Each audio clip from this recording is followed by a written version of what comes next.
good morning. Okay, Monday, July 15. Siyempre, may blessing na naman tayo.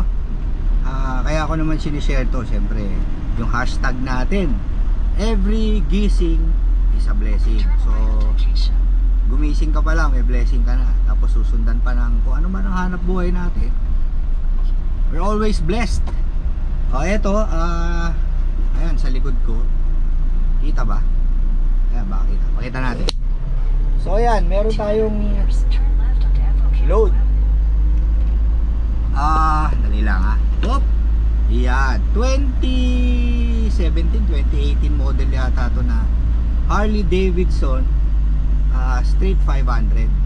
So, pinick up natin dito sa Manuela Subdivision. Ano yata?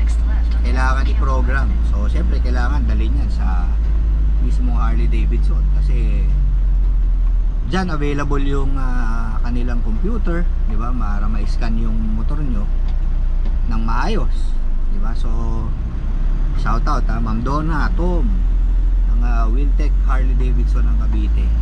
Nabibigyan tayo ng hauling for the past weeks. Medyo marami-rami.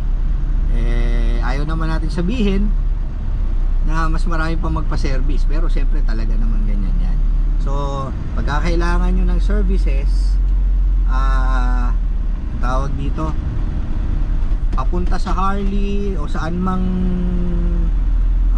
dealer, hindi lang Harley kahit anong motor, hindi lang kasya sa akin ang mga adventure bikes, kasi itong L300 ko medyo mababa lang yung sa likod. So, yung mga windshield, saka syempre naka 21 inch na gulong, hindi pasok.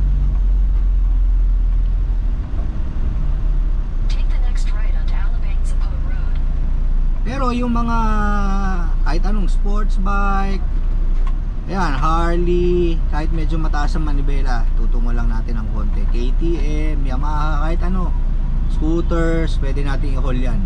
Bacoor to any point, kahit saan. Tapos regarding sa rate, pwede nyo ako i-compare. Kung may budget kayo, message nyo lang ako, eto number ko. Madali natin pag-usapan yan. Importante, matulungan ko kayo, ma-haul natin yung bikes nyo. Even Saturday, Sunday, alam nyo na ano yan, riding, marami nagra-ride. Pwede nyo akong tawagan kung nagkaroon kayo ng aberya sa kalsada, kahit saan, pipikapin ko kayo. Kagaya nung ano, yung meron akong hinol sa may papuntang Quezon, Triumph na platan. Actually, kaibigan ko din yun. Hindi kayang gawin yung gulong nung mga vulcanizing shop doon. Ang ginawa ko, tinakbo ko doon, pinikap ko, at ako na rin ang nagdala sa bahay niya. Pero bago ko daling sa bahay niya, pinakiusap niya na ako na rin ang magpagawa ng gulong, para syempre pag sinoli ko, maayos na, ready to ride again. So pwede ako sa mga ganyang setup. Kahit ano, pwede niyong pagawa sa akin, basta kaya ni Psychopath. Approve.